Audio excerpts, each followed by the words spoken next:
જય માતાજી મિત્રો, સાહિત્યની અંદર એક સરસ વાત લખી છે કે બુરો જંગલ में बासो, बुरी सुम की सेव, बुरो बगीने घर भाई, बुरो सासगर जमाई અને સબસે બુરો હે માંગનો. આવી કઈક દોહો છે, પણ મને અડધો યાદ છે. એટલે અમુક અમુક વસ્તુ ના કરવી જોઈએ, નુકસાન જ આપે. કે બુરો જંગલ में बासो, જંગલમાં વસવાટ કરવો ને એટલે તમને નુકસાની જ છે. અડધી રાતે તકલીફ પડે કનો ટોકો કરો.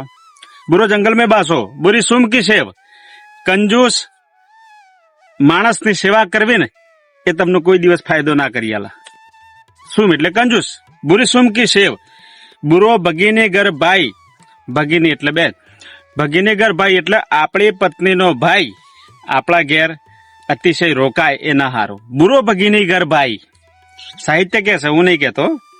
બુરો ભગીની ઘર ભાઈ અને બુરો સાસ ઘર જમાઈ, અતિશય ઘર જમી એ ના રવાય. બુરો સાસ ઘર જમાઈ, સાસુના ઘેર જમાઈ ના રોકાવું જોઈએ, એમ એ નુકસાન જ છે તમારા માટે. ઘર જમાઈની વાત આવી એટલે મને એક જોક્સ યાદ આવ્યો. એક ઘર જમાઈ હતા, ફેમિલી સાથે સત્સંગ હોભળવા જાય. એટલે ગુરુદેવ હતા ને મહારાજ, એ સત્સંગ કરતા હતા અને પછી એમને કીધું કે જેને સ્વર્ગમાં જવું હોય એ અગડી ઊંચી કરો.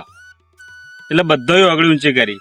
આ ઘર જમાઈ એમના ફેમિલી સાથે ગયા હતા ને, એમને બધો અગડી ઊંચી કરી અને આ પોતે આ ભાઈને ના કર્યો. ઘર જમાઈ હતો ને એને ના કર્યો અગડી ઊંચી. એટલે મહારાજે કીધું કે કેમ ભાઈ, તમારે સ્વર્ગમાં નહીં જવું?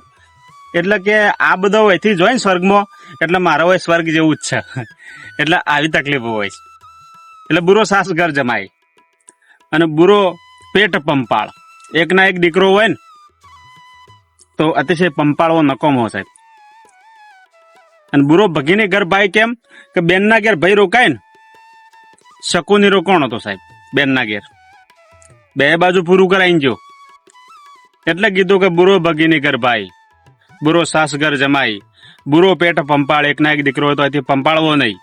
અને કહે સબસે બુરો હે માંગનો.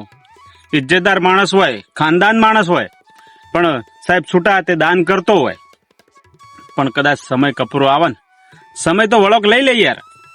સમય કદાચ એવો આવ્યો, નબળો સમય આવ્યો અને સાહેબ એને પોતાને બીજા આગળ હાથ લોબો કરવો પડે ને, એટલે એના માટે બહુ મોટામાં મોટી બુરી વાત છે. એના માટે બહુ કષ્ટદાયક છે કે ખમતીદર માણસ હોય ને બીજા આગળ હાથ લોબો કરે ને, એના માટે બહુ મોટી દુઃખની વાત છે.